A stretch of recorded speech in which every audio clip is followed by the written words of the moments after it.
I'd like to add a little personal story. I remember the first time I ever got in trouble in Hollywood was at 20th Century Fox. And at 20th Century Fox, I was doing quite well. I started off making, the Flamingo Kid there, All the Right Moves.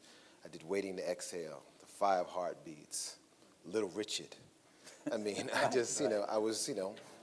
Fox was my studio. And I remember, and I came up along the same time as what they call the Brat Pack. So my friends were Matt Dillon and the Sheens and Rob Lowe and everyone.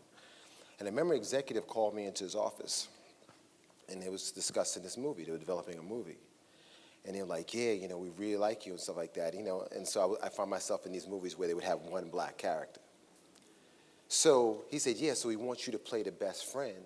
We're thinking about, maybe Tom Cruise or so-and-so, so-and-so. And this is the girl. She's a hot new girl and so-and-so. And I was like, okay.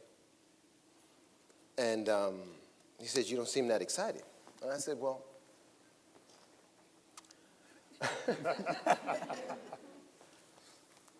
I said, so you think that I'm going to walk into a room with any one of those actors you mentioned, and that girl, even though she's white, is not going to notice me? Now, I said, I don't have to get her, but you acting like she's not going to even notice me because I'm black. That's not going to happen in real life. And he started stumbling and everything, and I was like, I'm sorry, I didn't mean to offend you, but, that's just real.